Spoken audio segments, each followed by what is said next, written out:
So I'll just give you some of my background. I had dislocated this shoulder 9 times in about a 7-year span, and I did not want to get surgery. Everybody that I knew that got surgery could lift their arm to here. And I play basketball, and I released my jump shot from behind my head almost. And I'm like, I'm not giving up the things I love. There's got to be a non-surgical answer to how to get your shoulder right. And then I ran into an individual in Prior Lake back in 2005, and I was at a trade show. Anybody ever been to like a Healthy Life Expo? Mm-hmm. Okay, so if you go to a Healthy Life Expo, this was an awesome one. They had a chef competition. So 2 competing chefs, whoever gets their entree is picked as the best one, gets it to be on the menu over at Mystic Bay Casino. So it was like awesome salmon and brown rice soup, and there's 1,000 people there. But it's a sales environment, so there's practitioners with booths and a bunch of people that want free food that don't want to make eye contact with anything. So if you've never been to one, that's basically what it's like. And I'm walking around, I had a booth there, I was doing some nutritional counseling at the time, and I'm walking, I don't know if I was going to go find a bathroom or something, but I go by this hallway back away from the main place, and there's folding chairs coming out the door with people sitting in line in folding chairs coming out of this mysterious room. I'm like, people, no, you couldn't pay somebody to stand too deep in any one of these booths. Who's coming out of there? So my curiosity drove me in there. I went in there, there was 4 practitioners. 2 of them had chairs in the back with a line of 8 people going out there, and 2 of them were sitting there doing it. So I said, how do I get in line over here? And he said, well, fill out this paperwork. So I put a piece of paper on a chair, and I would let these other 2 ladies work on me while I was in line, because I don't care, I like all body work. Just make the time go faster. But what I discovered was somebody that was not afraid of my injury, looked at the body through functionality and posture, asked different questions than anybody else asked. I had lots of good practitioners work on my shoulders, some people I still see today and like. But what I learned about how the brain needs to reconnect to tissue in order for tissue to be right.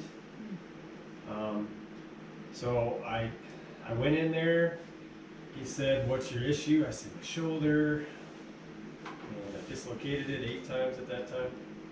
And he said, "Well, that's about enough of that." And then he told me to put my hands behind my head and bring my elbows back.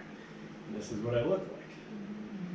Okay, now after 15 minutes of excruciating whatever he did to me, my shoulder was back like this, but I could push with power. I felt confident. Like, I mean, just to do this, I was freaking out because I dislocated either up here or over here, and my body did not like any of that space. So I went and immediately said, 15 minutes, you got my attention. What can the guy do in an hour? And then that was almost 14 years ago. So when I had him go see me, when I saw him in person for an hour, I knew that I was going to have this done to me for, I don't care if it's every week for 6 months until I'm in the clear. About month 2 or 3, saying, I got this class coming up that I'm teaching. I got out of doing lawn care. I know what you do. You sweat. You do manual work. Just got out of that. I want to use my mouth and my brain. But he kind of appealed to my checkbook because I was paying him like, $125 an hour to work on me. And then I asked how much his class was, and his class was cheaper than going to see him. So I'm like, well, maybe I'll just go to class, and then. And this is in Prior Lake. I lived in Columbia Heights, so I lived like 36 miles from where I went to school. But I learned that he was 50 years old, 51, when I was 31. And he was a junkie. I mean, he wanted body work too, so I'm like, what if I come early and stay late and I swap with this guy? So I kind of got the accelerated program, and I actually started teaching with him.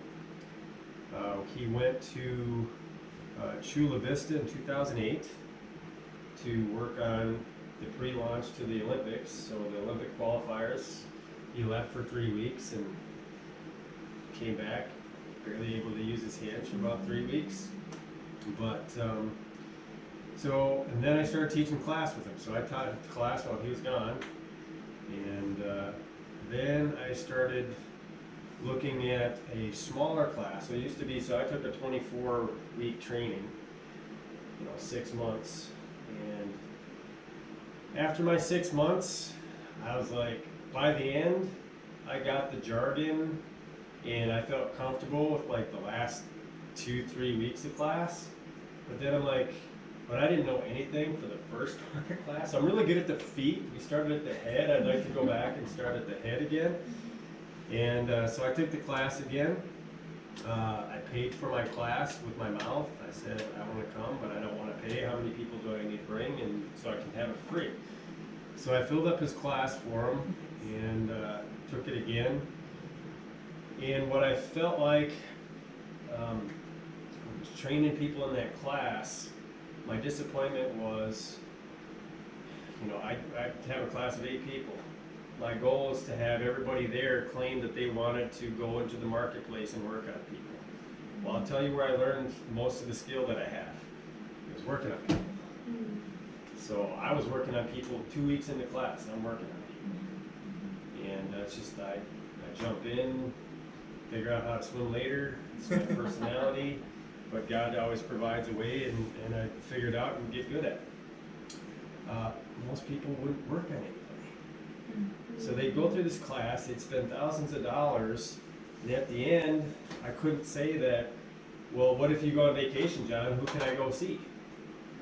Well, none of my students, because they all, wimped out and don't work on anybody. And then they diminish their skills, and it's like, so, but the people that I noticed that did the work where I had husband and wives take my class. And guess what? They had an easy working partner when they went home. So after one class of having one strange guy in my class that I couldn't hide, it's like day 2, I'm like, can I give you your money back? And just pretend you're not here, because I have to partner him up with somebody. So I had a working partner, Keith. So Keith got to work with strange guy, that's all I'm going to say. I'm like, whoever gets strange guy is going to get crappy body work. I mean, I felt bad every class. So I'm like, the next class I'm going to teach, you bring your working partner. So you go swap in between, so you actually get some skill, because you're going to get some reps. You get some reps, you're going to get good. Okay, and then B, if your partner sucks, that's on you. Okay, you picked them. I didn't pick them. And I said, you know what? I mean, there's a bunch of tiny little muscles that we could learn that are in this book that I work on every time I teach a class. That's about it. And then there's the things I see all the time. Okay? So I said, I'm going to strip my class down to, instead of thousands of dollars in minutia that you can know about that you'll probably never work on. If you ever do work on it, you probably open the book like I do and go, I know there's a muscle there. What's its name? Oh yeah. Okay. And said, the blessing that muscle phasing has been to me is between my teacher and then some people that I invited to be students, I've always had a swapping relationship where I got to put my checkbook away after a while. So I wrote check for class, I wrote check for therapy, and then I write a check with my time and my skill. So when Keith went away, God brought me Kevin. So I'm sure somebody else with a K will be my next partner if we ever move to different places. But Kevin's healthy and strong right now, so I feel good for a while. He doesn't go 4 states away and marry somebody like my other working partner did. But that, being said, I wanted to put a class together to say, this isn't a class for you want to put up a shingle and I want to work on people. Okay, I want to have strangers come in and pay me money. This is a I love body work. I'm curious about the body. I might want to work on my kids or my family or something, but I'd like to get more body work done, and I'd like to stop writing a check every week to do it. I put together a 10-week, what I call a partner training course, where I'll just go through my 10 most popular protocol, and I'll take the fancy jargon language out of it, and I like Sesame Street. We're going to do some Sesame Street concepts that, one of my goals is to get you comfortable with what muscle phasing is, 2, how simple it is.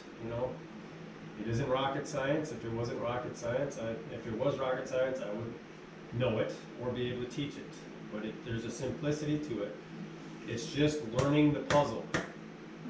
So my teacher, part of why he had seen what he does in the marketplace before is he's dyslexic and he's naturally ambidextrous. He doesn't know his left from his right to save his life. Okay? You flip the table over, he says left, right, wrong all the time. That's some of the worst first grader jokes that get repeated all the time. But it teaches you, bilateral palpation, which is just, the body's 2 pieces that should mirror each other. We have 2 hands. If we start in the same place and go down the same road and they feel different, you will notice. Everybody track with me? Mm-hmm.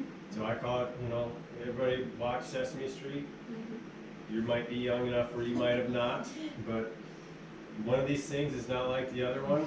Can you tell which one is not the same? That's as deep as I want to go in stuff.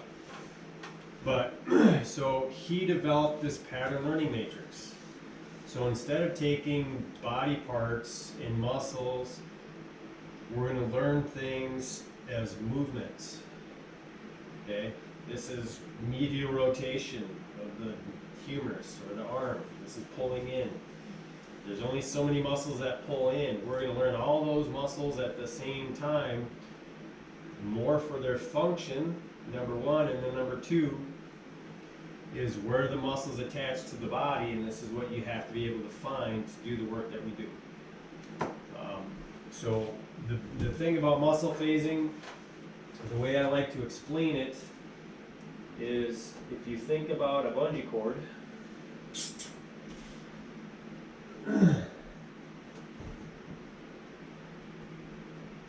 you're going to have a hook coming out on both ends of the bungee cord, the old school ones. Okay? Now, they have a different role in the body. So this, if the rubber part is the muscle belly, this is the tendon attachment. We stretch that cord, we're going to have 2 different types of communication. The muscle belly gets blood flow because it has a lot of capillaries, it has a lot of blood flow. So if we get an injury in the muscle, we can work out, the bicep, we can tear it down and it can grow back pretty quickly because it gets a lot of blood flow. Right down where the muscle starts to change into attachment is one of the most vulnerable places in the muscle for damage. The hook is the communication to the brain or the tendon or the attachment. When we go to move, we move reflexively. You don't think move my infraspinatus and my medius and da-da-da. We think lift and grab thing, okay? But our brain, every time we go to move, asks a question called, roll call. It's saying, all right, she's looking to move or he's looking to move. What muscles are with me? How far can they move and how much weight can they hold? Okay? It asks this question at the speed of light from the tendon attachment. If we get an injury here,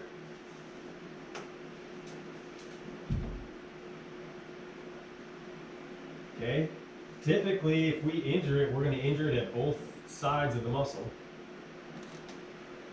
It doesn't get blood flow like everything else, so in order for this to heal, it has to transport blood from some other part of the body. Okay, so you know when you damage tendon or ligament, you'll know because it's going to blow up like a balloon. And that's because the body says, well, we have nowhere near the amount of blood flow here to transport new cell-making material in and transport destroyed cell material out. So it blows up like a balloon. Okay? So when it blows up like a balloon in America, what do? You take ibuprofen because what? It's uncomfortable. We don't know why it is, and I need to get back to work. I want out of pain as soon as possible. So we chop this whole thing down as far as time frame. We rob the body of this process called inflammation. So we tell all the trucks that come in to bring new cell material. You know, I use the analogy, if a tree fell on your house, fell in one corner, okay, it's going to be inconvenient. Big tree falls, breaks roof, breaks wall, breaks windows. I guarantee your lawn is going to change, and so is traffic around your house. Okay, and all that's inconvenient. There's going to be a truck that comes with a big crane to pull, hopefully, the tree off and cut that up. That's going to leave a mess. It's going to mess up your lawn. Then some, construction crew is going to come and disassemble whatever else is broken in your wall. And then a bunch of trucks are going to come with repair stuff, and they're going to slap that on your lawn. And that's going to ruin more parts of your lawn. And you're going to have to wait. And we don't like that. So we go chase it away, and then all of a sudden, later we call this, well, it's my bad ankle. It's just weak. Sprained it eons ago. I've gone through a couple bottles of ibuprofen, and somehow it's still not right. Because we don't understand and honor this process, because we just don't learn this stuff in our culture. Okay? Does that make sense? So, because of all the communication that it does, it has lots of nerves. And when we have lots of nerves from lots of communication, we get instant intensity. Who has been worked on? Do we know what intensity is? Yep. Yes, we do. Okay? But the beautiful thing that intensity does is it's going to remind your brain, who is in charge of this process, that there is still a problem. Anybody have lingering stuff?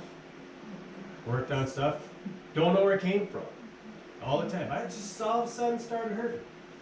Well, the reality is let's just say that we're going to move and we have 10% of a muscle that got beat up. Okay? We stepped wrong. We stepped in a hole, and half our ankle got tweaked, but it wasn't a big deal. We just kind of walk it off. But when your body does roll call, it says, well, this 10% say we don't want to do anything. Well, anybody ever worked someplace? Worst job I had was Old Country Buffet. I worked there, I swear I only lasted like 10 days before I was about to kill a manager, but the turnover. They were dedicated to, we're going to pay minimum wage and just keep people at minimum wage, which means we're going to have turnover. And we're going to have turnover management. So it's like every shift that was on, half the shift left during my shift.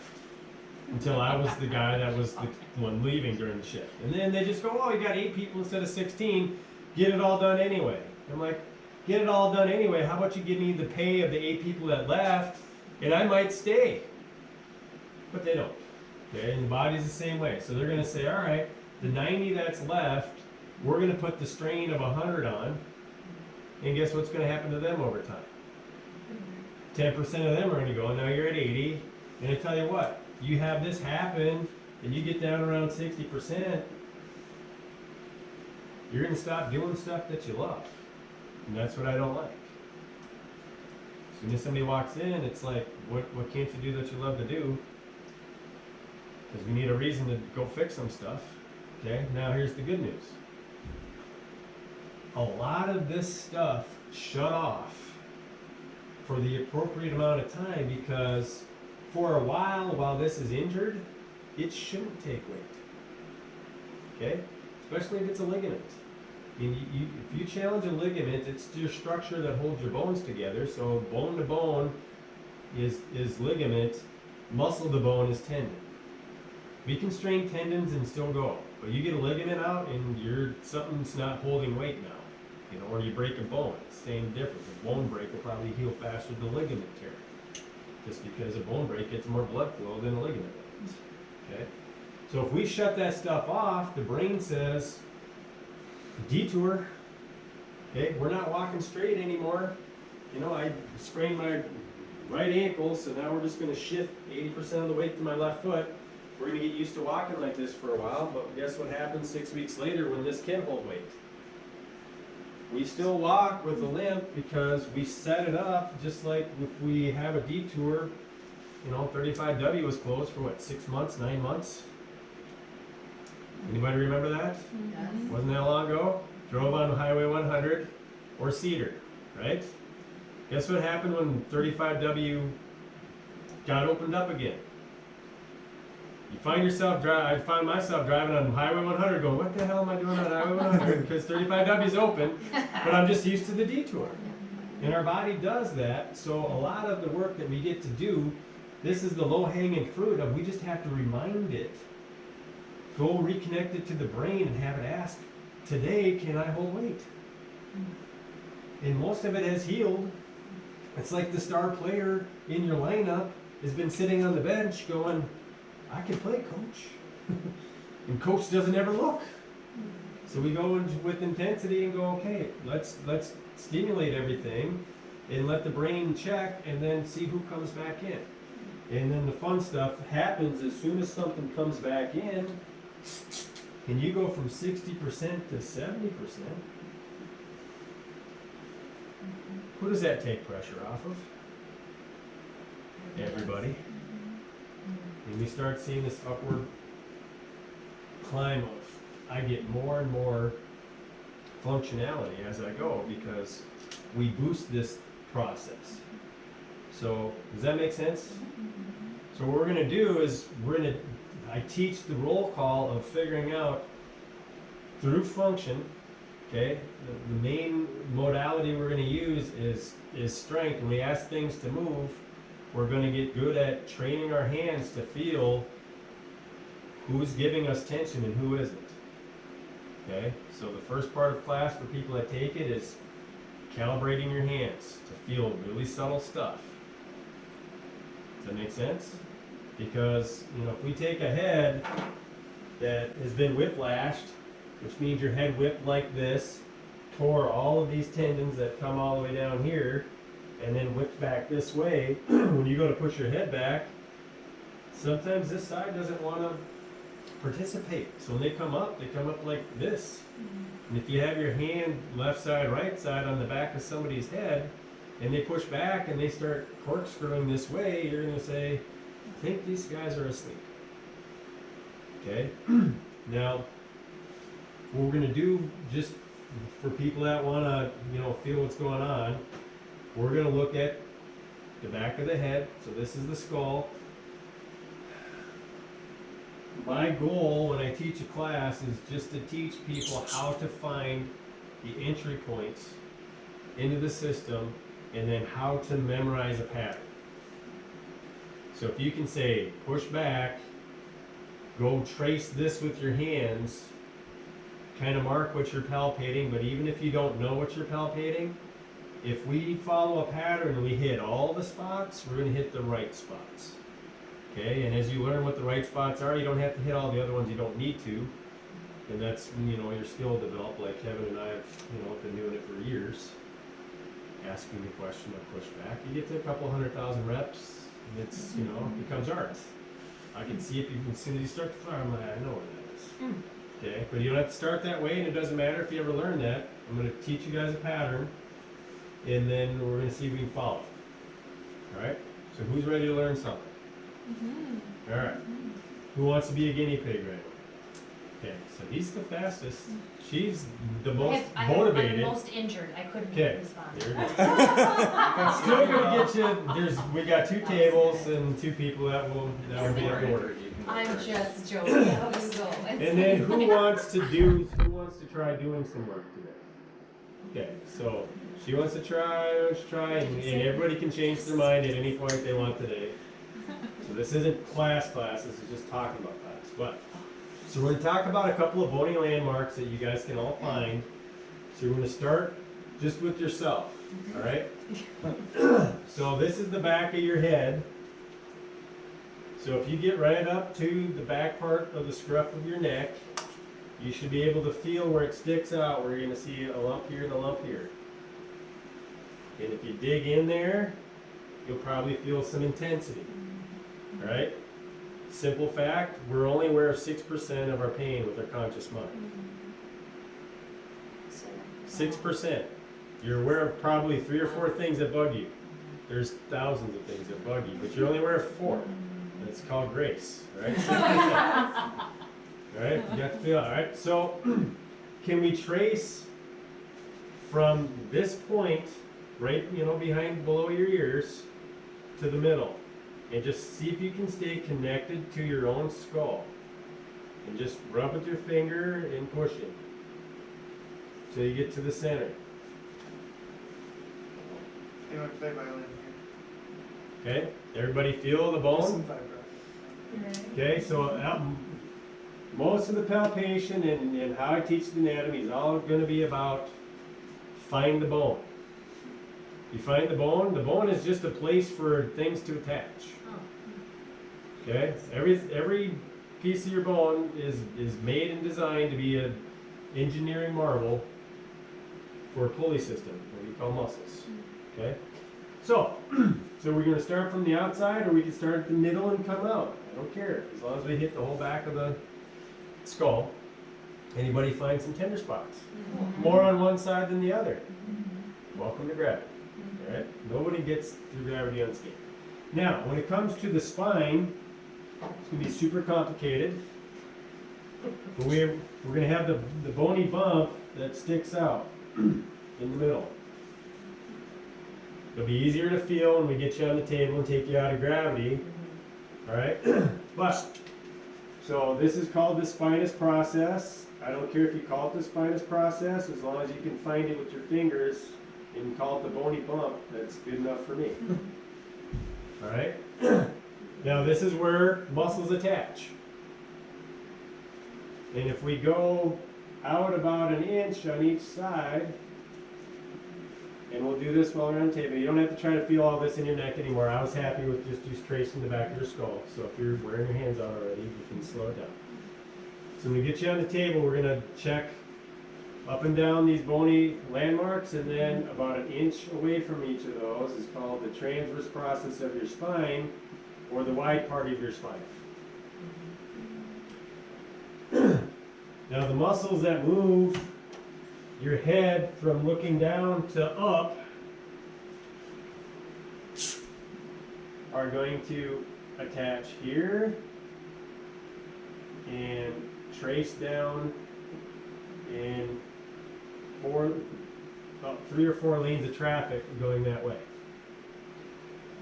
So what we're going to do today is we're going to go like this, trace to here.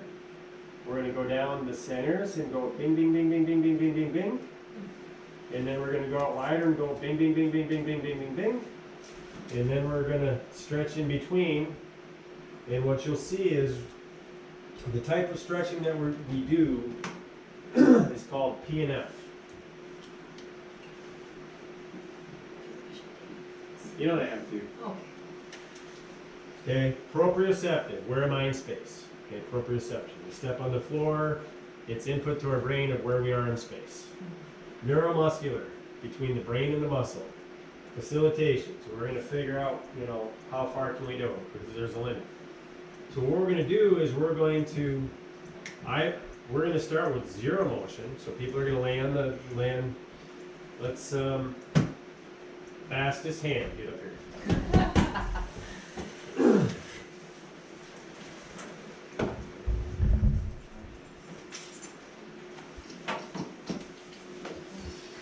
Thanks for your coverage. He's gonna be face up, so you're gonna be on your back, looking at the ceiling, head on that end. And give me your name again? Jamie. Jamie, I'm John. Nice to meet Meet you. ya. Alright, I'm gonna have you slide up just so you're at the end, right there. Alright. So, I'm gonna walk through what I'm gonna do, and then anybody else that wants to do it, or have it done to them, we'll start forming lines. And I'm gonna put on the magic juice, combination. So, I have two hands. I'm going to get underneath his head so that I have his head basically held. I'm cupping my hand. I've got 4 basic feelers here. So I have 4 input points. So I've got left side and right side, okay? And I'm just gonna have you push your head back nice and easy into my hands, okay? So, and relax. So when he pushes back, his right side starts, his left side goes pa-pat, pa-pat, pa-pat, and does almost nothing. Okay, so I'm just telling you that's what happens. He might not feel that. He might feel like he just pushes back, but that's the feedback that goes through there, and you're going to be able to feel what the muscles are telling you. A healthy muscle is going to start right away, and it's going to be crisp, and it's going to finish. And it'll be even, okay? That's not through any range of motion yet, but this is the questions that I ask. So usually if I'm looking at the neck, I'll start with the hands, to the shoulders, lift the shoulders up towards your ears, nice and easy. Okay, same thing. This left shoulder does not want to lift. So I got 2 strikes on this left side. Doesn't want to push back, doesn't want to lift up. There's something going on. So we didn't even make him move yet, but the reason that we use PNF and I have people push back, I want them to push back at somewhere between 10% and 20% of their power. Why? I want to give the injured tissue a chance to participate. If I have him lift up as hard as he can, he might push through all the injured stuff and it show up pretty clean because he's got big, strong shoulders and neck. Okay, I mean, there's a lot of muscle here. But if I ask him to do it at 10%, all the guys who are all beat up tell me who they are and what they're all about. Does that make sense? So I want to lower the bar enough for the injured guys to think, well, I can jump over that. Okay, and give them a chance to reconnect. Because we compensate, especially if we're athletic, and a lot of times people cheat with speed. Okay? Oh, I just got to do this quick. And you're like, you know what, and I haven't slowed down and all the reasons why they need to jump over certain spots are okay? So now I'm just gonna see what kind of range of motion we have with them. So we're gonna turn left nice and easy. Okay, so we could probably crane him farther, but he goes about 45 degrees there, and we're gonna go right. So a little farther to the right, about 60 degrees instead of, okay? And then we're gonna let the ear come this way, and we're gonna let the ear come this way. All right, so if I wanna get some more information, so I'm gonna let you look at what I do more than what I'm gonna ask you guys to do today. Well, let's just do this one. So let's see where you are when we get up here. So not bad range of motion here. I want you to push your head back now from there. Okay. So he's way stronger here than he is down here, which means he's used to having his head forward posture, which is half the reason I dislocated is because my head was about 2.5 inches forward. My shoulders were rotated in about 90 degrees, and it was not good in alignment for all my muscles to be happy. Does that make sense? Okay. So now all I'm going to do is what I'm going to ask whoever wants to do work today to do. So I'm going to lube his neck up. And I'm going to go in and apologize to some of the employees. So I call this an apology the body accepts. Okay? So I'm just going to go in and I'm going to palpate or work some circulation into these attachments. So I get over here on this left side, it's okay. This right side though, there's some jump. Now if you I want you to take a nice deep breath in and out. Okay, so now I'm breathing at the same rate he's breathing, so he stops breathing because he doesn't want to tell me where it hurts because he's in front of a room. But when you see his eyes move, Oh, you're gonna and know he, when and it he, is. and he stops breathing, that's when you know. So I'm starting at the center, I'm working my way out. So here's stuff on the right side, here's stuff on the left side. Just hitting the attachments of some of these big muscles. So I connect with the bone, he's breathing. I use as much pressure as I can and still have him have as relaxed a breath as he can. Every time he exhales, I'm able to move through the tissue until I've covered the ground. So basically like feeling it melt. Okay, so I'm gonna hit this side of the muscles, and then I'm gonna go down and hit the other side of the muscles, and then we're gonna ask his body the same questions. Now what's gonna happen is my plan is to go through at least 3 times through the same questions in the same basic pattern, because as stuff releases, it'll release from superficial to deep. So the muscles that I'll be able to feel and palpate right now, once I go and release both sides and stretch them again, I'll be deeper into his structure. Okay, so those are the upper. Now I'm going to look at some of the lowers. So I'm just going to go, these neck muscles go all the way down to T6. Okay, so I have strong hands. I can go underneath him. There's other ways to, get knuckles under here and stuff. But here I'm on the center of his spine. I'm using 2 fingers. Doing left side, right side this way. Yeah. Closer together because it's only, maybe 3/8 of an inch wide. It's the bony bump in the middle of your back. So I'm going to come up, left side, right side, scrub everything down. Some fun stuff. So do you feel some intensity in there? Mhm. Okay, so this is the stuff that just doesn't get a chance to breathe, doesn't get new blood flow in. It's always guarding and trying to protect itself. Okay, I'm just going to come up his neck in the center, scrub, and then I'm going to do the same thing about 1 inch wider. So here I'll go from the top down. So here's the wide part of his neck. If I don't know where it is, I can turn him sideways, and then boom, you go in, you hit the bone, you're done. You're not going any farther. It's quite obvious when you hit bone.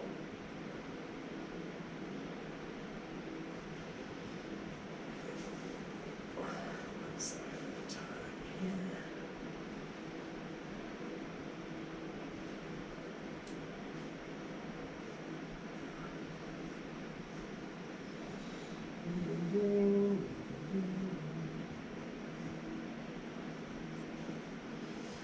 Any questions popping in your mind while I'm sweating? Where's it? Oh, go ahead.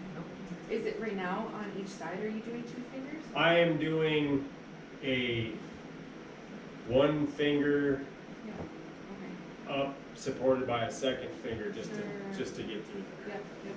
And are you using gravity a little bit? I'm using the weight of him is plenty, Yeah? so just his weight is enough pressure. And then just the precision gets you the intensity. Right. So once you know the little spots to hit, I hardly ever work a muscle belly unless it's scarred up and adhesed and all kinds of other stuff. I'll probably work more with stones or other tools. But if I get the attachment happy, the muscle belly will just fall asleep. So traditional massage Yeah. is more muscle belly work, Yep. probably then? It's flushing it out. So you have a disgruntled employee, Yep. you take him in the back room, you hug him, okay? They feel good for a minute. Then you send them back out into the same mess that got them disgruntled, and they get disgruntled again. So it feels good, and you never want to say don't do it. But if you want to look at function, we got to go into the brain and say, why are you locking up? Is it a valid reason that we can address now, or is it just an old story that you need to let go? So you'll find out which just by doing the work. Okay. All right. So push the head back now. Okay. And start. Good more even. Now let's just see what happens here. Turn towards straight. Good. Turn towards straight. Okay. Anybody see what happened with rotation already? Okay. And push the head back from there. And relax. Push back from there. And relax. Push that over nice and easy. Push that over. Okay, so the other part and how I teach is we're just going to break everything up into quadrants, front and back. So when I'm asking his neck to do stuff, I'm looking at back side, front side, left side, right side, and looking at quadrants. For him to turn his neck or him to push, back towards his shoulder, if I bring him over this way, he's going to push. He's got muscles on the back side of his ear that are going to help pull him over that way, and he's got muscles on the front there to help pull him over that way. So that's where he's the most challenged, personally. And it's feeling that rotation of as he pushes over. If the back side is the side that pushes over, it's like he pushes like this. If it's the front that pushes over, it's like he pushes like this. If I have my hands on his head, and I've got half of my hand behind his ear and the other one in front of his ear, and he goes to push over, I can feel what's coming my way. Does that make sense? So those are the things that you just get more confident over time of what you feel. But again, I'm going to hit, so the next pattern I'm going to do is coming down and just tracing this bony landmark of the shoulder blade, which is even faster. So I'm going to come over here. I'll show you guys what this bony landmark is. An easy place to enter in, where it's nice and loose until you hit bone. Once you're connected to the bone, it's easy to trace the bone. Yeah. Big breath in right there.